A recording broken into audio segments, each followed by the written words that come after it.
ఏలియా రోషము గల ప్రవర్త అని పేరు పొందిన గొప్ప ప్రవర్త. దేవుడు తనకి ఎంతగానో గొప్ప ధైర్యమునిచ్చి, గొప్ప వాక్‌శక్తినిచ్చి, ప్రవచన వరమునిచ్చి, ఎందరి ముందున ఎంత పెద్ద అధికారం ముందైనా సరే, తను ప్రవచించే రీతిగా తనను నిలబెట్టుకుంటూ వచ్చాడు. మరి ఏలియా గారు ఒక ప్రార్థన చేస్తూ వచ్చాడు. ఒక చిన్న కుమారుడి ఒక ప్రాణము కోసం. మరి ఆ ప్రార్థన ఏంటి అంటే, ఏలియా గారు యెహోవా ద్వారా సెలవు పొంది ఒక ఇంటికి వెళ్ళాడు. ఆ ఇంట్లో ఒక చిన్న వ్యాధి గల రోగం వచ్చి, ప్రాణాంతకరమైన రోగం వచ్చి చనిపోతూ వచ్చున్నాడు.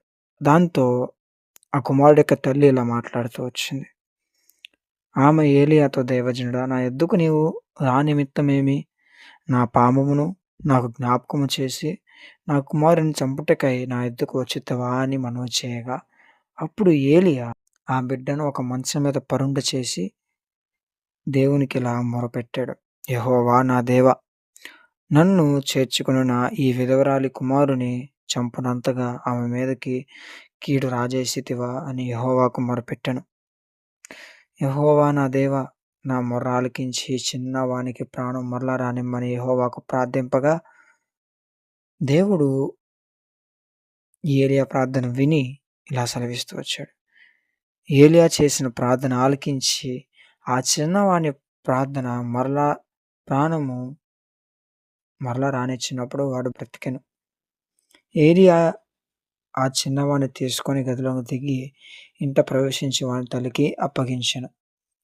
దాంతో ఏలీయా గారు ఇలా మాట్లాడుతూ వచ్చాడు ఆమె గారితో, "ఇదిగో నీ కుమారుడు, వాడు బ్రతుకుచున్నాడని" చెప్పగా, ఆ స్త్రీ ఏలీయాతో ఇలా మాట్లాడుతూ వచ్చింది. "నీవు దైవజనుడివై ఉన్నావని, నీవు పలుకుచున్న యెహోవా మాట నిజమనియు ఇందుచేత నేను ఎరుగుదును" నేను. ఇక్కడ ఏలీయా గారు ప్రార్థించింది విశ్వాసముతో. యెహోవా దేవుడు ఏదైనా చేయగలడు అని చెప్పి, ఏదైనా చేయగలడని చెప్పి నమ్మాడు కాబట్టే అక్కడ కార్యం జరుగుతూ వచ్చింది.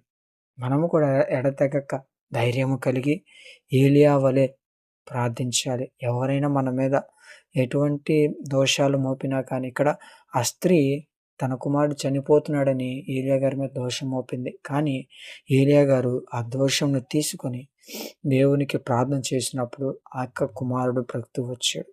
మనం కూడా ఎవరైనా మనల్ని దూషించినప్పుడు వారి మీద కోపడటం కాదు కానీ, వారి కొరకు ప్రార్థన చేయటం అనేది ఎంతో గొప్పది.